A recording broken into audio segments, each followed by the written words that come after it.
সম্মানিত প্রিয় দিনী ভাইয়েরা, সম্মানিত প্রিয় সুদী মুসল্লিয়ানে কেরাম, আল্লাহ সুবহানাহু ওয়া তাআলার কালামে হাকিম থেকে আমরা সূরাতুশ শুআরা এর 88, 89, 90 এই তিনটি আয়াত আমরা ধারাবাহিক তেলাওয়াত করেছি। আল্লাহ সুবহানাহু ওয়া তাআলা হযরত ইব্রাহিম আলাইহিস সালাতু ওয়াস সালামের বিশেষ কয়েকটি দোয়া এই ধারাবাহিক কয়েকটি আয়াতের মধ্যে আলোচনা করেছে। দেখেন, আমরাও দোয়া করি, আম্বিয়া কেরামও দোয়া করেছে, নবীগণও দোয়া করেছে। নবীদের এই দোয়া থেকে আমাদের জন্য বড় শিক্ষণীয় বিষয় আছে যে আমরা আমাদের এই হায়াতে, দুনিয়ার জীবনে আল্লাহর কাছে দোয়া করতে গিয়ে কি কি চাওয়া উচিত, কি বিষয়ে আল্লাহর কাছে প্রার্থনা করা উচিত, আল্লাহর কাছে মোনাজাতে চাওয়া উচিত। আসলে চাওয়ার মতো চাইতে পারলে, চাওয়ার মতো চাওয়া জানতে পারলে তখন সেই কাঙ্ক্ষিত বিষয়, কাঙ্ক্ষিত বস্তু পাওয়া যায়। কথা বলেন ঠিক কিনা? আমরা যখন ছাত্র ছিলাম, মাদ্রাসা কামাই হলে, মানে ক্লাস মিস হইলে, স্কুলেও কলেজেও সব জায়গায় শিক্ষা প্রতিষ্ঠানের নিয়ম আছে, দরখাস্ত লিখতে হয়। অনেক প্রতিষ্ঠানীয় নিয়ম আছে। তো দেখা গেছে দরখাস্ত লিখে প্রিন্সিপাল সাহেবের কাছে যাওয়ার আগে ভাইস প্রিন্সিপাল আছেন, শিক্ষা সচিব আছেন, তাদের সুপারিশ নিতে হয়। তো এই হুজুরের কাছে গেলেই হুজুর দরখাস্তে ভুল ধরত। আমার মনে আছে, আমি সিরাজগঞ্জে এক মাদ্রাসায় পড়ছি, বড় মাদ্রাসা, ওইখানে 4-5 হাজার ছাত্র, বিশাল মাদ্রাসা, 5 হাজার ছাত্র আছে কমপক্ষে। আমাদের শিক্ষা সচিব ছিলেন একজন, বাড়ি ছিলেন নোয়াখালী, অনেক বয়স্ক। তো ওনার কাছে দরখাস্ত কমপক্ষে 5-7 বার নেওয়ার পরে দরখাস্ত সঠিক হইতো, শুদ্ধ হইতো। প্রথমে গেছি, মনে করেন বিসমিল্লাহ লিখে নিই, কি ব্যাপার তোমার দরখাস্তের শুরুতে তো বিসমিল্লাহই নেই, তাহলে এইটা কাইটা দিয়া আর একটা লিখছি, ওইখানে বিসমিল্লাহ লিখছি। এর পরের বার গেছি, বাংলা বানানে বলেছে, লিখছি হয়তো সম্মানিত প্রিন্সিপাল সাহেব, এই এখানে 2-3টা ভুল হয়েছে, কেটে দিয়েছে। এর পরের বার এগুলো ঠিক করে আবার লিখে নিয়ে গেছি 8 বার 10 বার। আমার মনে আছে বৃহস্পতিবারে বাড়িতে যাব, শুক্রবারে আসর পরে আসবো। জোহরের আগের থেকে দরখাস্ত নিয়ে যাইতে যাইতে আসতে আসতে আসর পার হয়ে গেছে। পরে রাগ করে দরখাস্ত ছিঁড়ে ফেলা দিচ্ছে, বাড়িতে যাবো না, যা। ছুটি কিন্তু 24 ঘন্টা, মানে বৃহস্পতিবারের আসর থেকে শুক্রবার আসর পর্যন্ত ছুটি। এই ছুটির দরখাস্ত মঞ্জুর করাইতে এক বেলা দুপুরের খাওয়া বাদ দিয়া হুজুরের পিছনে ঘুরতেই থাকতাম। হুজুর একবার নামাজে যায়, একবার রুমে যায়, একবার উপরে যায়, একবার অফিসে যায়। হুজুর যেখানে আমরাও সেখানে। দরখাস্ত যদি ভুল হয়, দুনিয়ার দরখাস্তই মঞ্জুর হয় না, অ্যাকসেপ্ট হয় না। সেখানে আল্লাহর কাছে দরখাস্ত যদি ভুল হয়, তাহলে মঞ্জুর হওয়ার কোনো সুযোগ আছে? কোনো সুযোগ নাই।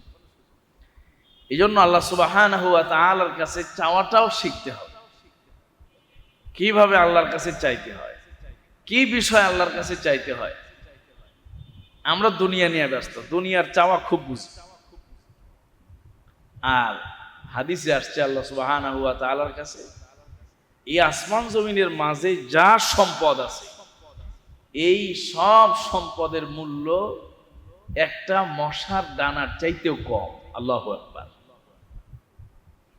আল্লাহর কাছে আসমান জমিনের মধ্যে যত সম্পদ আছে, সব সম্পদের মূল্য কত?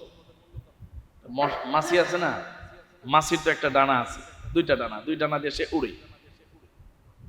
এই 2 ডানা, এই 2 ডানার 1 ডানা, একটা পাখা। তাহলে মাছির পাখা কত বড়? এই পাখার চাইতেও কম। হাদিসে আসছে, যদি এই পাখার সমপরিমাণ মূল্য এই পৃথিবীর সম্পদের, পৃথিবীর এই সমুদয় সম্পদের মূল্য এই মাছির ডানার সমপরিমাণও হতো, তাহলে এই দুনিয়ার কোনো বেঈমান 1 কাতরা পানিও পাইত। আল্লাহর কাছে দাম নাই বিধায় শিয়াল, কুকুর, নাস্তিক, বেঈমান, কাফের, মুসলমান সবাই দুনিয়া থেকে খাচ্ছে, দুনিয়াতে ভোগ করতেছে। কথা বলেন ঠিক কিনা? যদি আল্লাহর কাছে দুনিয়ার সম্পদের মূল্য থাকতো, তাহলে কাফেররা পানি পাইতো, খানা পাইতো, বাতাস পাইতো, অক্সিজেন পাইতো, কিচ্ছুই পাইতো। আল্লাহর কাছে মূল্য নাই, বিদায় আল্লাহ কি করছেন, এগুলোকে মুফত বিনামূল্যে দিয়ে রেখেছেন। যার যা লাগে, যার যা লাগে।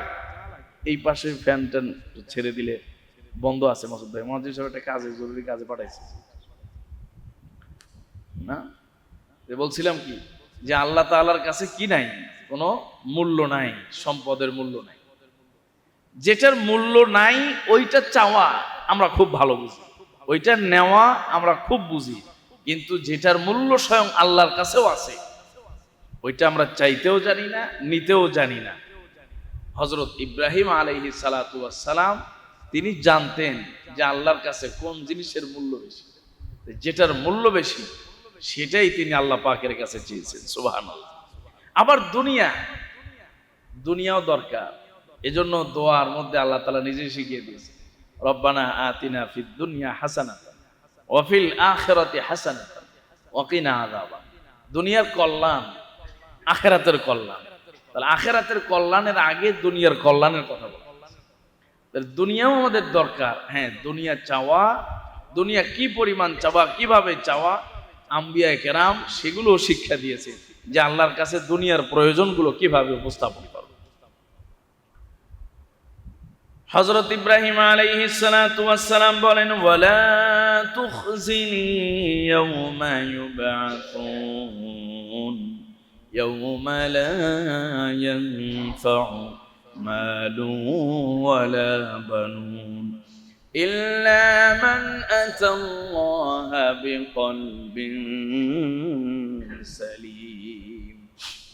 হযরত ইব্রাহিম আলাইহিস সালাম মালিকের কাছে দোয়া করছেন, মালিক ইয়াউমা লা ওয়ালা তুখজিনি ইয়াউমা ইউবআসুন, মালিক দুনিয়ার দিন তো চলেই যাবে, দুনিয়ার সময় তো কেটেই যাবে, যে 10 তলায় আছে, যে সুন্দর বাসায় আছে, যে অনেক আরাম আয়েশের জীবন যাপন করছে, তার জন্য দিন কিন্তু 24 ঘন্টা। আবার যে সবচাইতে দুঃখ দুর্দশার মধ্যে আছে, তার জন্য দিনের পরিমাণ হলো 24 ঘন্টা। সময় কারোর জন্য কম বেশি নাই, একই তালে সমানভাবে সময় অতিবাহিত হচ্ছে। যে খেয়ে আছে তারও সময় চলে যাচ্ছে, যে না খেয়ে আছে তারও সময় চলে যাচ্ছে। দুনিয়ার এই বিষয়গুলো কোনো তফাৎ নাই। হযরত ইব্রাহিম আলাইহিস সালাতু ওয়াস সালাম মালিকের কাছে বললেন, মালিক আমি তো এই দুনিয়ার দিনের চিন্তা করি না, বরং আমি চিন্তা করি হলো আখিরাতের দিন। আল্লাহ পাক রব্বুল আলামিন বলছেন, খামসিনা আলফা সানাতিম মিম্মা তাউদ্দুন। আখিরাতের একদিন মানে কিয়ামতের একদিন দুনিয়ার 50,000 বছরের সমান। সুবহানাল্লাহ। ওই দিনের পরিব্যাপ্তি আবার সবার জন্য সমান হবে না। এই কথা বোঝানোর জন্যই বলছি দুনিয়ার 24 ঘন্টা সবার জন্য 24 ঘন্টা, কিন্তু কিয়ামতের দিনে এই 50,000 বছর সবার জন্য 50,000 বছর হবে না। আল্লাহ পাক রব্বুল আলামিনের হাবিব বিশ্ব নবী সাল্লাল্লাহু আলাইহি ওয়াসাল্লাম বলেছেন, কিয়ামতের ময়দানের এই দৈর্ঘ্য, এই যে সময়ের দৈর্ঘ্য সকলের জন্য সমান হবে না। যারা নেককার, যারা আল্লাহর প্রিয় বান্দা হবে, তাদের জন্য 50,000 বছর 5 ওয়াক্ত নামাজের সময়ের চাইতেও কম হয়ে যাবে। দুনিয়ার সময়ের হিসাব আর আখিরাতের সময়ের হিসাব কি হয়? দুনিয়ার সময়ের হিসাব আর আখিরাতের সময়ের হিসাব এক নয়। দুনিয়ার সময়ের হিসাব যেমনটা সবার জন্য সমান, আখিরাতের সময়ের হিসাব তেমনটা সমান নয়। হযরত ইব্রাহিম আলাইহিস সালাতু ওয়াস সালাম এজন্য এই বিষয়গুলো উপলব্ধি করার কারণে, বোঝার কারণে তিনি আল্লাহ পাক রব্বুল আলামিনের কাছে সেই দুর্দিনের, কঠিন দিনের, কঠিন সময়ের অপমান লাঞ্ছনা থেকে আল্লাহর কাছে আশ্রয় চেয়েছে। হযরত ইব্রাহিম আলাইহিস সালাতু ওয়াস সালাম বলেন, ওয়ালা তুখজিনি ইয়াউমা লা ইউবআসুন।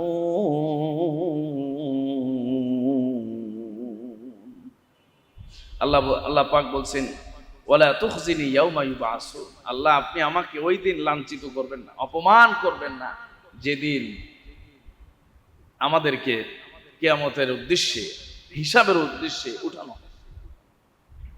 আবার হযরত ইব্রাহিম আলাইহিস সালাতু ওয়াস সালাম বলেন, ইয়াউমা লা ইয়ানফাউ মালু ওয়ালা বানুন, ওই দিনটা তো হবে এমন একটা দিন যেই দিন মানুষের ধন সম্পদ, মানুষের সন্তান সন্ততি কেউই কোনো কাজে আসবে না, কোনো উপকারে আসবে না। কেবলমাত্র ইল্লা মান আতাল্লাহা বিকলবিন সালিম, কেবলমাত্র একমাত্র যারা একটা পরিচ্ছন্ন পবিত্র হৃদয় নিয়ে আল্লাহ পাকের কাছে হাজির হয়ে যাবে, তাদের ওই পরিচ্ছন্ন হৃদয়টাই আল্লাহর কাছে গ্রহণযোগ্য হবে। দুনিয়ার ধন সম্পদ, সন্তান সন্ততি, স্ত্রী পরিবার পরিজন, নেতা কর্মী, সহযোদ্ধা সহকর্মী কিয়ামতের ময়দানে কোনো কাজে আসবে না।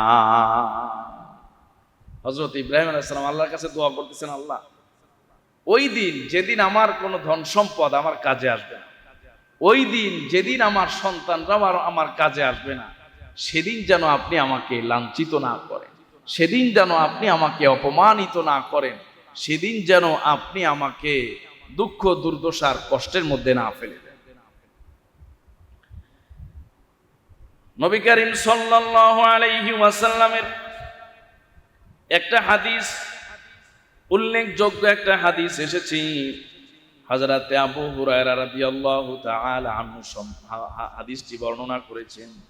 হযরত আবু হুরায়রা বলেন, খায়রু ইয়াউমিন তালাত ফীহি শামসু ইয়াউমাল জুমআ, ওই জুমার দিনটাই হলো সবচাইতে শ্রেষ্ঠ জুমার দিন, যেই জুমার দিনে সূর্য উদিত হবে।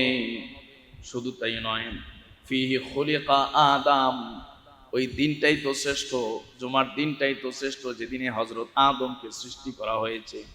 শুধু তাই নয়, আবার ওই দিন জুমার দিনটাই তো শ্রেষ্ঠ যেই জুমার দিনে হযরতে আদমকে জান্নাতে প্রবেশ করানো হয়েছে। আবার জুমার দিনে হযরতে আদমকে জান্নাত থেকে বের করা হয়েছে।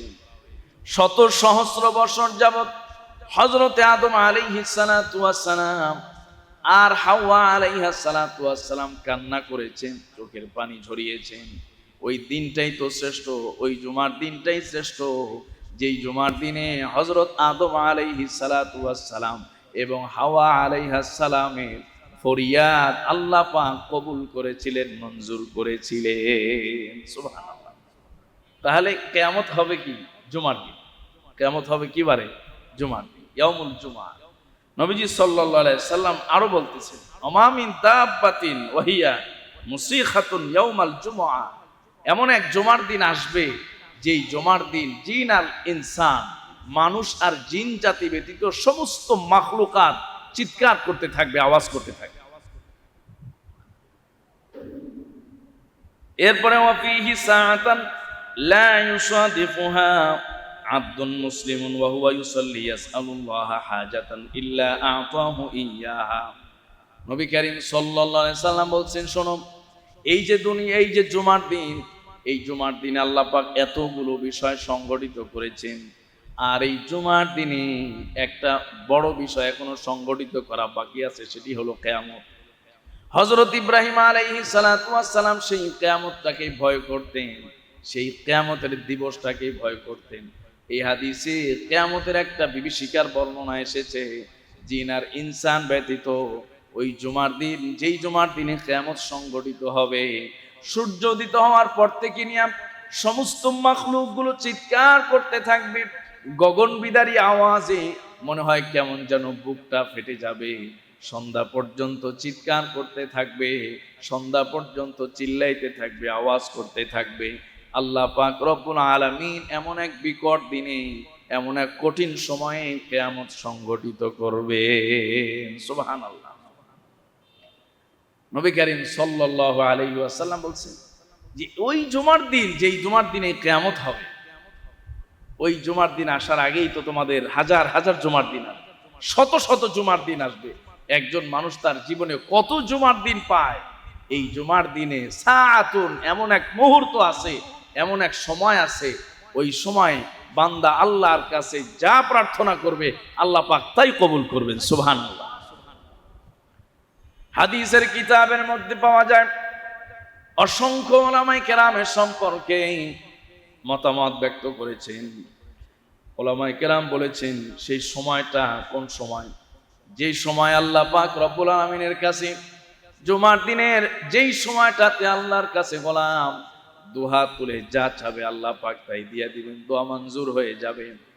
হাদিসের কিতাবে অনেক কিতাবের উদ্ধৃতি এমন এসেছে, এরকম উলামায়ে কেরামের বক্তব্য একটি দুটি সময়ের কথা নাই, বরং 40টা সময়ের কথা বর্ণনা এসেছে। সুবহানাল্লাহ। 40টা মতামত আছে এ সম্পর্কে যে কোন সময় দোয়া করলে আল্লাহ পাক জুমার দিনের দোয়াকে কবুল করে নেন। সুবহানাল্লাহ। যদি 40টা মতামত পাওয়া যায় তাহলে বোঝা গেল রাত দিন জুমার দিনে রাত দিন 24 ঘন্টা কোনো সময় মনে হয় বাদ যায় না। কথা বলেন ঠিক কি? তো আল্লাহর মেহেরবানি যে আমরা এই জুমার দিনের, যদিও জুমার দিন শেষ হয়ে গেছে তারপরেও আমরা এই জুমার দিনকে কেন্দ্র করেই এই কোরআনে মজমায় বসেছি আলহামদুলিল্লাহ। বুখারী মুসলিমের বর্ণনায় হাদিস শরীফের মধ্যে এসেছে নবী করিম সাল্লাল্লাহু আলাইহি ওয়াসাল্লাম দুইটি সময়ের কথা সব চাইতে গুরুত্ব দিয়ে বলেছেন। দুইটি সময়ের কথা সব চাইতে তাকিদ দিয়ে বলেছেন যে এই দুইটি সময় জুমার দিন এত গুরুত্বপূর্ণ, এত গুরুত্বপূর্ণ, বান্দা আল্লাহর কাছে যা চাবে যা দোয়া করবে আল্লাহ পাক তাই কবুল করে নেবেন। সুবহানাল্লাহ। নবী করিম সাল্লাল্লাহু আলাইহি ওয়াসাল্লাম বলেছেন মা বাইনা আইয়াজলিসাল ইমাম ইলা আন তাকদিয়াস সালাত। নবীজি বলছেন ইমাম সাহেব যখন মেম্বারের মধ্যে বসে যায়, খুতবা দেওয়ার জন্য মেম্বারে বসে, ওই মেম্বারে বসার সময় থেকে নিয়ে নামাজের শেষ হওয়া পর্যন্ত এই যে সময়, দুই খুতবার সময় আবার নামাজের সময়, এই যে লম্বা একটা সময় অতিবাহিত হয়, এই সময়কালে বান্দা যদি কোনো দোয়া করে সঙ্গে সঙ্গে যিনি কবুল করে নেন তিনি কে? আবার ইমাম সাহেব হুজুর যখন দুই খুতবার মাঝখানে অল্প সময়ের বিরতি দেন, এই সময় দোয়া করা, দোয়ার জন্য কিন্তু হাত তোলা জরুরি না। আমরা মনে করি না হাত তুলে দোয়া করতে হবে না। দোয়া মানে কি? আল্লাহকে ডাকা, আল্লাহকে স্মরণ করা, বাস। এই যে সংক্ষিপ্ত একটা সময় দুই খুতবার মাঝখানে আমি আমার অন্তর থেকে আমার মালিককে স্মরণ করতে পারি। কথা বলেন ঠিক কিনা? গুরুত্বপূর্ণ সময়। আবার নামাজের আগে, নামাজের পরে, এই যে নামাজ শেষ হওয়া পর্যন্ত এই যে সময়, এই সময়ের মধ্যে আমার বিশেষ ফরিয়াদটা আল্লাহর কাছে জানিয়ে দেওয়া। নবী করিম সাল্লাল্লাহু আলাইহি ওয়াসাল্লাম আরো বলছেন এই জুমার দিন আরেকটা গুরুত্বপূর্ণ সময় আছে, যেই সময়টাতে দোয়া কবুল হয়ে যায়। হাদিসের ভাষ্য মতে জুমার দিন আসরের নামাজের পর থেকে নিয়ে সূর্য ডুবে যাওয়া পর্যন্ত এমন সময়, এই পুরো সময়টাতে আল্লাহ পাক আপনার দিকে তাকিয়ে থাকেন। সুবহানাল্লাহ। আপনার আমার দিকে তাকায় থাকে যে আমার বান্দা দোয়া করবে আর আমি কবুল করার জন্য প্রস্তুত হয়ে আছি। সুবহানাল্লাহ। উলামায়ে কেরাম বুজুর্গানে দিন বলেছেন যে শেষ সময়ের দিকে সূর্য যখন লাল হয়ে যায় আরো বেশি গুরুত্বপূর্ণ। এই সময় এমনিই জুমার দিন ছাড়াও আল্লাহ পাক দোয়া কবুল করেন। সুবহানাল্লাহ। প্রিয় মুসলমান ভাইয়েরা আমার, যেই জুমার দিনে কিয়ামত সংগঠিত হবে, যেই দিনটাতে কিয়ামত অনুষ্ঠিত হয়ে যাবে, হযরত ইব্রাহিম আলাইহিস সালাতু ওয়াস সালাম সেই দিনের কথা আল্লাহ পাকের কাছে বলতেছেন, মালিক ওই দিনটা তো বড় ভয়ঙ্কর হবে, বড় কঠিন হবে। ওই দিনের অসম্মান, ওই দিনের বেইজ্জতি, ওই দিনের দুঃখ কষ্ট লাঞ্ছনা থেকে আমি আপনার কাছে আশ্রয় চাই। সুবহানাল্লাহ। এজন্য আম্বিয়ায়ে কেরাম কিয়ামতকেই সবচাইতে বেশি ভয় পায়। আল্লাহ পাক রব্বুল আলামিন কালামে হাকিমে জানিয়েছেন ইয়াসআলুনাকা আনিস সাআতি আইয়ানা মুরসাহা কুল ইন্নামা ইলমুহা ইনদা রাব্বি লা ইউজাল্লিহা লিওয়াক্তিহা ইল্লা হু ثقلت في السماوات والأرض لا يأتيكم إلا بغتة يسألونك كأنك حفي عنها قل إنما علمها عند الله ولكن أكثر الناس لا يعلمون আল্লাহ বলছেন আপনার কাছে মানুষজন আয়েশা কিয়ামতের কথা জিজ্ঞেস করে যে কিয়ামতকে নবীরা এত ভয় পাইতেন যে আল্লাহর কাছে সবার আগে সেই কিয়ামতের অপমান লাঞ্ছনা কষ্ট থেকে আল্লাহর কাছে পানা চাই সেই কিয়ামত সম্পর্কে আপনার কাছে জিজ্ঞেস করবে মানুষ কাআন্নাকা হাফিয়ুন আনহা মানুষ মনে করবে আপনি যেন সব সময় কিয়ামত নিয়েই গবেষণা করেন কিয়ামত নিয়েই সব সময় আপনি পড়ে থাকেন আলোচনা করেন পর্যালোচনা করেন আপনি জানিয়ে দেন এই কিয়ামতের চূড়ান্ত জ্ঞান একমাত্র আল্লাহর কাছে সুবহানাল্লাহ কিয়ামতের চূড়ান্ত জ্ঞান একমাত্র কার কাছে আল্লাহর কাছে কবে হবে সেটা বলা যায় না আল্লাহ সুবহানাহু ওয়া তাআলাই ভালো জানেন যে আসলে প্রকৃত অর্থে প্রকৃত পক্ষে কিয়ামত কবে সংঘটিত হবে নবী করিম সাল্লাল্লাহু আলাইহি সাল্লাম একবার সাহাবীদের কাছে গেলেন এক মজমায় হাজির হয়ে গেছেন সেই মজমায় যাওয়ার পরে লক্ষ্য করলেন সাহাবায়ে কেরাম সবাই মিলে একটা মজমার মতো করে আলোচনা করতেছেন পর্যালোচনা করতেছেন নবীজি জিজ্ঞেস করলেন কি বিষয়ে আলোচনা করতেছো সাহাবায়ে কেরাম বললেন ইয়া রাসূলুল্লাহ ইয়া হাবিবাল্লাহ কিয়ামত সম্পর্কে আলোচনা করি কারণ কিয়ামতের দিনটাই হবে আমাদের জীবনের সবচাইতে গুরুত্বপূর্ণ দিন সুবহানাল্লাহ কিয়ামতের আলোচনা এখন মানুষ আমরা করি না মৃত্যুর আলোচনা আমরা করি না মৃত্যুর আলোচনা করলে কিয়ামতের আলোচনা করলে পরকালের আলোচনা করলে মানুষের ঈমান বেড়ে যায় ঈমান মজবুত হয়ে যায় মানুষ দুনিয়ার থেকে মুখ ফিরিয়ে আল্লাহর দিকে মানুষ তার মুখ করতে পারে আল্লাহর দিকে মনোযোগ দিতে পারে ইবাদতের প্রতি মনোযোগী হতে পারে কথা বলে ঠিক কি না এই জন্য আমরা ওয়াজ নসিহতে এত আখিরাতের কথা বলি এত জাহান্নামের কথা বলি এত কিয়ামতের কথা বলি আল্লাহর জাহান্নাম আল্লাহর জান্নাত জাহান্নামের আযাব আর জান্নাতের নাজ নিয়ামতের কথা বলি নবী করিম সাল্লাল্লাহু আলাইহি সাল্লাম সাহাবায়ে কেরামকে লক্ষ্য করে বললেন কি বিষয় নিয়ে আলোচনা করছো সাহাবায়ে কেরাম বললেন ইয়া রাসূলুল্লাহ ইয়া হাবিবাল্লাহ আমরা তো কিয়ামত সম্পর্কে আলোচনা করছি নবী করিম সাল্লাল্লাহু আলাইহি ওয়াসাল্লাম বললেন শোনো কিয়ামতের দিন ক্ষণ সম্পর্কে কেউ জানে না তবে আজকের এই মজমায় 10টি এমন আলামতের কথা বলবো যেই 10টি আলামত প্রকাশ না পাওয়া পর্যন্ত আল্লাহ পাক কোনোদিন কিয়ামত দিবেন না সুবহানাল্লাহ হাদিস শরীফে এসেছে লা তাকুমুস সাআ ইল্লা লা তাকুমুস সাআ হাত্তা ইউকালা ফিল আরদি আল্লাহ আল্লাহ আল্লাহ আল্লাহ নবীজি সাল্লাল্লাহু আলাইহি সাল্লাম বলছেন আল্লাহ পাক এই পৃথিবীটাকে ওই সময় পর্যন্ত ধ্বংস করবেন না ওই সময় পর্যন্ত এই পৃথিবীটাকে আল্লাহ পাক ধ্বংস করে দিবেন না যতক্ষণ পর্যন্ত এই পৃথিবীর জমিনে এমন একটা প্রাণ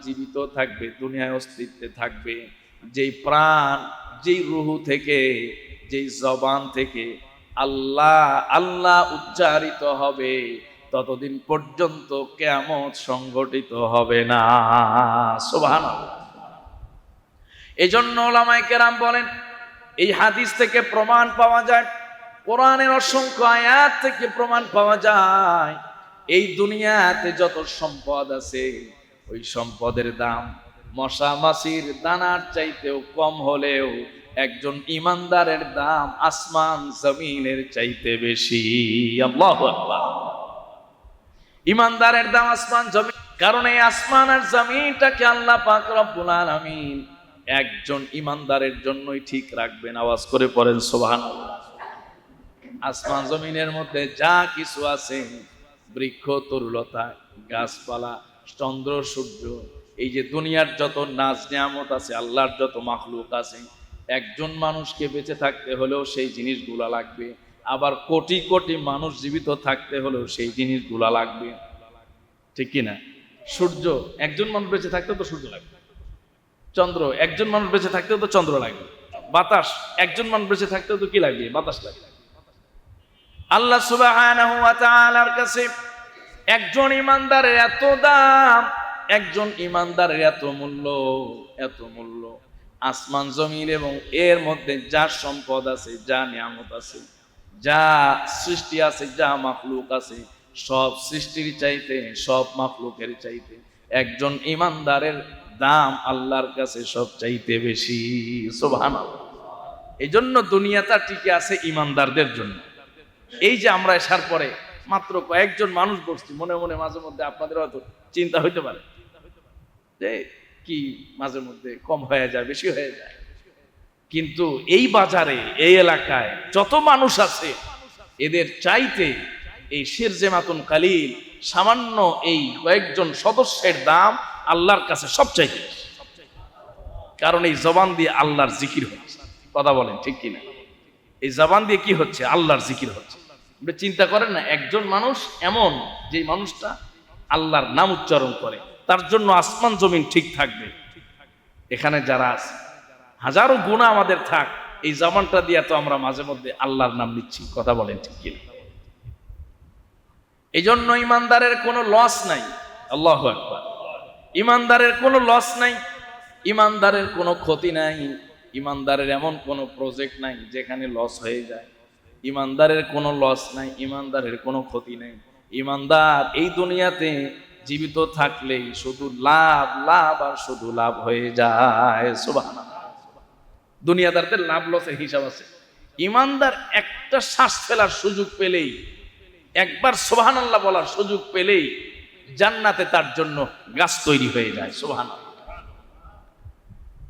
নবী করিম সাল্লাল্লাহু আলাইহি ওয়াসাল্লাম বলছেন, ইন্না ফিল জাসাদি লামুদ্গা ইযা সালুহাত সালুহাল জাসাদু কুল্লুহু ওয়া ইযা ফাসাদাত ফাসাদাল জাসাদু কুল্লুহু আলা ওয়াহিয়াল কলব।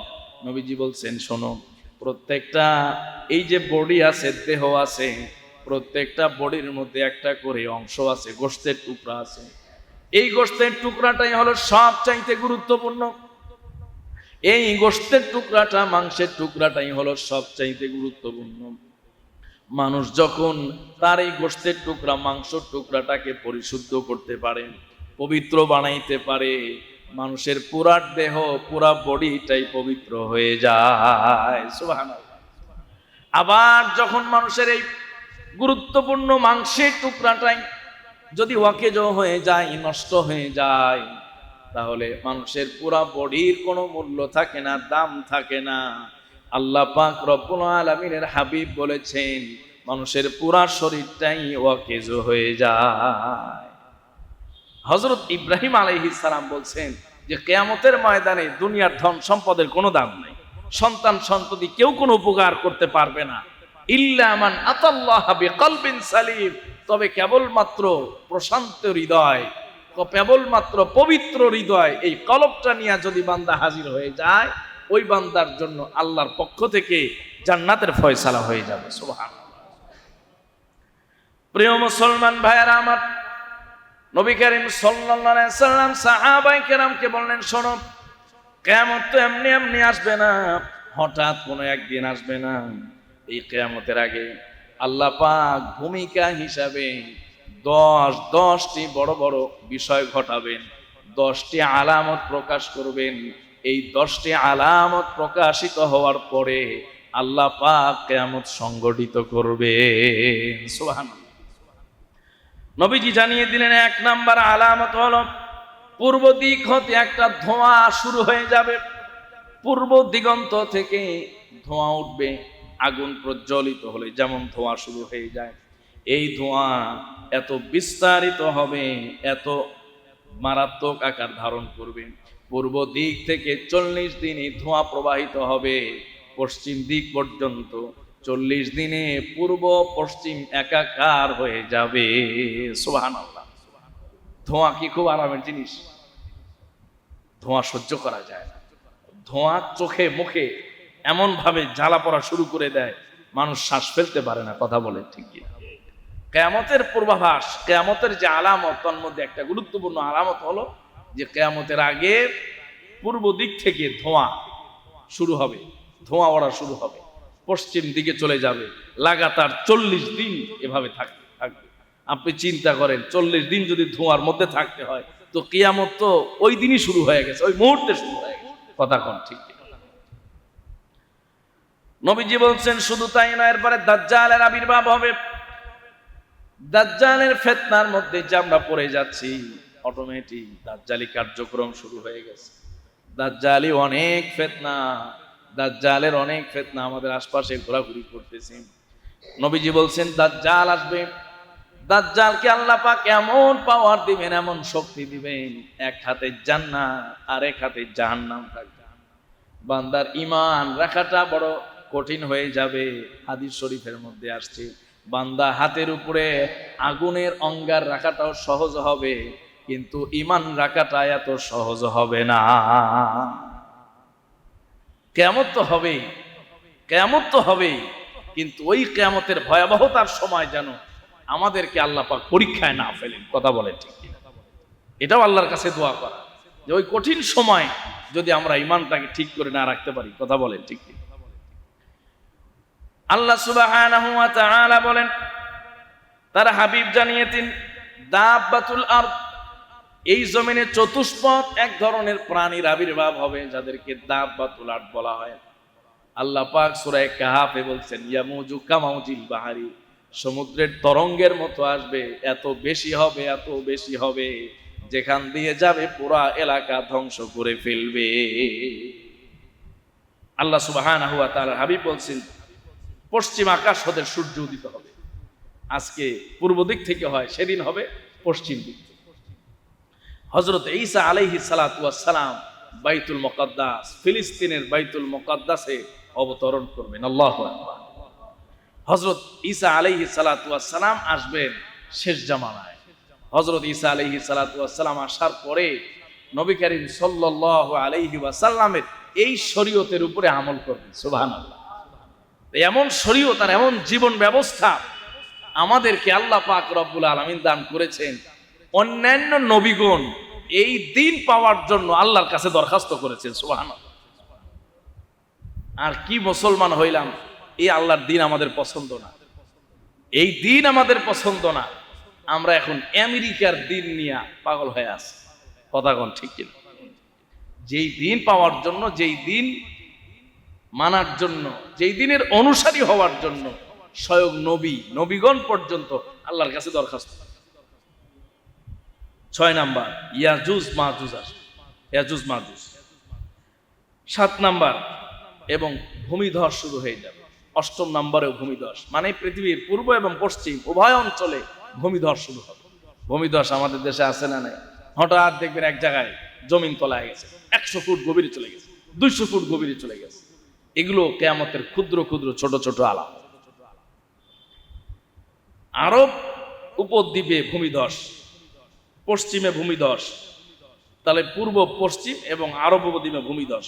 10 নাম্বার সবশেষ, ইয়ামান থেকে এমন এক আগুন বের হবে, এমন এক আগ্নেয়গিরি, এক মাটির নিচ থেকে এক অগ্নিস্ফুলিঙ্গ আগুনের গোলা বের হবে। এই আগুনের গোলা বের হয়ে মানুষকে তাড়া করবে। মানুষের পেছনে পেছনে আগুন যখন তাড়া করবে, আগুন যখন ছুটে যাবে, মানুষ হন্যে হয়ে ঘোরা শুরু করবে, দৌড়ানো আরম্ভ করবে, পাগল হয়ে যাবে। সাধারণ মানুষ মানুষকে তাড়া করলে, পুলিশ তাড়া করলেই তো ভয় বাঁচে না। সেখানে যদি একটা বড় গোলাকার আগুন মানুষের পেছনে ধাওয়া করা শুরু করে দেয়, মানুষ পাগল হয়ে ছোটাছুটি আরম্ভ করবে। এমন এক পরিস্থিতি শুরু হয়ে যাবে, পুরা পৃথিবীর ওই সময়ের মানুষগুলো এক জায়গায় জমা হয়ে যাবে। সুবহানাল্লাহ। হাজার হাজার মাইল দূর থেকে মানুষ এক জায়গায় জমা হবে, মানে চতুর্দিকে আগুন এমন ভাবে ছুটবে, মানুষকে তাড়া করবে, সবাই এসে এক জায়গায় জমা হবে। সুবহানাল্লাহ। মানুষ যে মুহূর্তের মধ্যে কত হাজার কিলোমিটার দৌড়াবে, কত লক্ষ কিলোমিটার দৌড়াবে, মানুষ টের পাবে না, মানুষ বুঝতেই পারবে না। এই জাহান্নামের আগুন, কিয়ামতের আগুনের ভয়ে মানুষ ঊর্ধ্বশ্বাসে ঘোড়া যেমনটা দৌড়ায় ঠিক তেমনটা দৌড়াতে থাকবে। মানুষ এত বেগে দৌড়াবে, মুহূর্তের মধ্যে হাজার হাজার মাইল অতিক্রম করে এক জায়গায় গিয়া দেখবে এখানে সব মানুষ জমা হয়ে আছে। সৌদি আরবের মানুষটাও যেখানে যাবে, বাংলাদেশের মানুষটাও সেখানে যাবে, পুরা পৃথিবীর আনাচে কানাচে, পৃথিবীর শেষ সীমায় যে মানুষটা, সেই মানুষটা ওইখানে যাবে। তাহলে চিন্তা করেন মানুষ কত দ্রুত সেখানে দৌড়ে যাবে। সুবহানাল্লাহ। যেখানে মানুষ রকেটে যেতে পারে না, বিমানে যেতে পারে না, সেটা যাবে মানুষ দৌড়ায়। কেন? ভয়, আগুন তাড়া করতেছে। প্রাণ বাঁচানোর জন্য, জানে বাঁচার জন্য ভয়ে মানুষ দৌড়ায় এক জায়গায় গিয়ে জমা হয়ে যায়। হযরত ইব্রাহিম আলাইহিস সালাতু ওয়াস সালাম সেই দিনের কথা বলেছেন। আল্লাহ পাক রব্বুল আলামিনের কাছে বলেন, মালিক ওয়ালা তুখজিনি ইয়াউমা ইউবআসুন।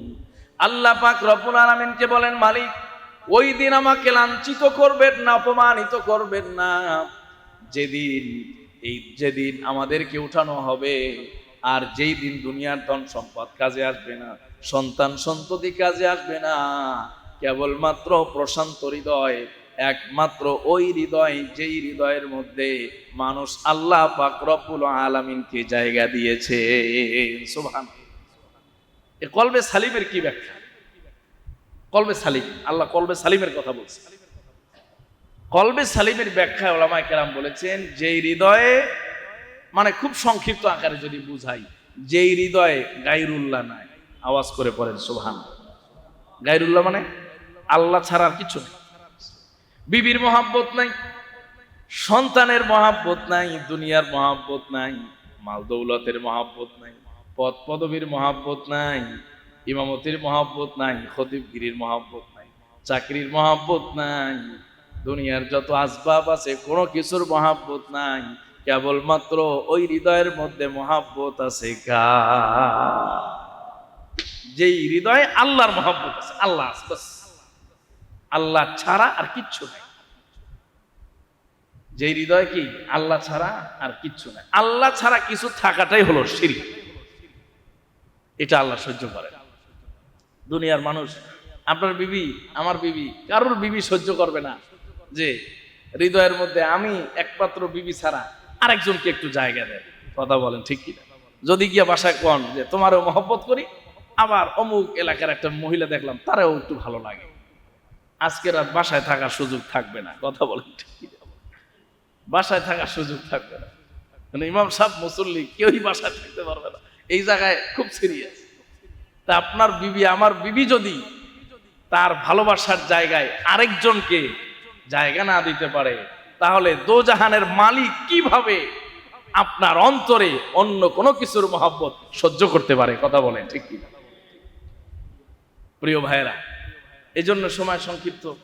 হযরত ইব্রাহিম আলাইহিস সালাতু ওয়াস সালাম আল্লাহ সুবহানাহু ওয়া তাআলার কাছে দোয়া করতেছেন, আল্লাহ ওই দিনের অপমান থেকে বাঁচতে চায়। আর দুনিয়ার মান অপমান তো মানুষ ভুলে যায়। কিছুদিন আগে হয়তো অপমান হয়েছিল একজন মানুষ, কোনো কারণে কোনো ঘটনা ঘটছিল, মানুষ ভুলে যায়। টাকা পয়সা হলে তো কথাই নাই, সবাই চৌধুরী হয়ে যায়। কিন্তু কিয়ামতের ময়দানে এমন একটা অবস্থা হবে, সেখানে কোনো ভোলারও সুযোগ থাকবে না, সুপারিশও থাকবে না। আল্লাহ সুবহানাহু ওয়া তাআলার কাছে হযরত ইব্রাহিম আলাইহিস সালাতু ওয়াস সালাম এই বিষয়ে কি করেছেন? দোয়া করেছেন। এরপরে আল্লাহ তাআলা বলতেছেন, ওয়া উজলিফাতিল জান্নাতু লিল মুত্তাকিন, আর জান্নাতীদের জন্য, মুত্তাকিদের জন্য জান্নাতকে আল্লাহ পাক রব্বুল আলামিন কাছে নিয়ে আসবে। সুবহানাল্লাহ। কাছে নিয়ে আসবে। জান্নাত দূরে থাকবে, আমার বান্দারা কষ্ট করে হেঁটে হেঁটে জান্নাতে যাবে, এটা কেমন কথা? জান্নাতকে বলবে তুমি সামনে চলে যাও, আমার বান্দা তোমার মধ্যে প্রবেশ করবে। সুবহানাল্লাহ। তো হুজুর এটা সম্ভব কিনা? এটাও তো সম্ভব। দুনিয়ায় যদি আপনার চলন্ত সিঁড়ি থাকে, আপনি দাঁড়াবেন আর আপনাকে নিয়ে যান, লিফট থাকে, দাঁড়াবেন এখানে আর 10 তলার উপরে চলে যাবেন মুহূর্তের মধ্যে। দুনিয়ার মানুষ যদি প্রযুক্তির সাহায্যে আপনাকে এক জায়গা থেকে আরেক জায়গায় নিতে পারে, উপর থেকে নিচে থেকে উপরে নিতে পারে, উপর থেকে নিচে নামাতে পারে, তো আল্লাহ তাআলা যে জান্নাতটা আপনারে দিবেন সেটা কি আপনার সামনে হাজির করতে পারেন? সুবহানাল্লাহ। অবশ্যই। হযরত ইব্রাহিম আলাইহিস সালাতু ওয়াস সালাম আমাদেরকে শিখাইলেন। তো কিয়ামতের আলোচনা তো বিস্তার, লম্বা আলোচনা। শুধু এতটুকু বোঝানোর চেষ্টা করেছি যে কিয়ামত এমন একটা জায়গা হবে, এমন একটা সময় আসবে যে সময়টা খুব বিভীষিকাময় হবে। আম্মা জান আয়েশার হাদিস, এটা অনেকবার বলছি। আম্মা জান আয়েশার কাছে নবীজি একবার একটা হাদিস বর্ণনা করছিলেন, যে হাদিসে নবীজি বললেন যে আয়েশা, কিয়ামতের দিন মানুষকে উঠানো হবে, মানুষের তিনটা অবস্থা হবে। কয়টা অবস্থা? তিনটা। হুফাতান, উরাতান, গুরলান। হাদিসে আসছে মানুষের পায়ে কোনো জুতা থাকবে না। মানুষের পায়ে কোনো কি থাকবে না? জুতা থাকবে না। আরেকটা হলো মানুষের শরীরে কোনো পোশাক থাকবে না। আর আরেকটা অবস্থা হলো মানুষের, পুরুষদের খতনা করা থাকবে না। সুবহানাল্লাহ। জন্মের দিন মানুষ পৃথিবীতে যেভাবে এসেছিল, কিয়ামতের দিন সেভাবেই আল্লাহর কাছে হাজির হয়ে যাবে। সুবহানাল্লাহ। কিয়ামতের ময়দানে হাজির হয়ে যাবে। আম্মা জান আয়েশা বললেন, ইয়া রাসূলুল্লাহ, বাযুহুম ইয়ানজুরু ইলা বাযি। এ কেমন ময়দান হবে? কি কতক তো কতকের দিকে তাকাবে, মানুষ তো মানুষের দিকে তাকাবে। নবীজি সাল্লাল্লাহু আলাইহি সাল্লাম বলেন, আয়েশা, ওই দিনের মুসিবত, বিপদ, টেনশন, পেরেশানি মানুষের এমন হবে, কেউ কারুর দিকে তাকানো তো বহু দূরের কথা, কল্পনাও করতে পারবে না। এত কঠিন একদিন, ওই দিনের অপেক্ষা। আল্লাহ পাক আমাদের সবাইকে সেই দিন যেন বেইজ্জতি থেকে হেফাজত করেন। সকলেই পড়ি আমিন। দুনিয়ার ইজ্জত কোনো ইজ্জত না ভাই, দুনিয়ার সম্মান কোনো সম্মান না। আখিরাতের ইজ্জত, আখিরাতের সম্মান, আখিরাতের নাজাত, এটাই হলো সবচেয়ে বড়। আল্লাহ পাক আমাদের সবাইকে কবুল করেন। সকলেই পড়ি আমিন। আল্লাহ পাক রব্বুল আলামিন আমাদেরকে কিয়ামতের ময়দানের যে কঠিন পরীক্ষা, ধাপে ধাপে পরীক্ষা, ধাপে ধাপে পরীক্ষা, সেই পরীক্ষাগুলোতে যেন উত্তীর্ণ হওয়ার তৌফিক দান করেন। সকলেই পড়ি আমিন। আল্লাহ যেন নিজ জিম্মাদারিতে সেই পরীক্ষায় তিনি আমাদেরকে উত্তীর্ণ করে আমাদেরকে যেন পার করে জান্নাতবাসী করে দেন। সকলেই পড়ি আমিন।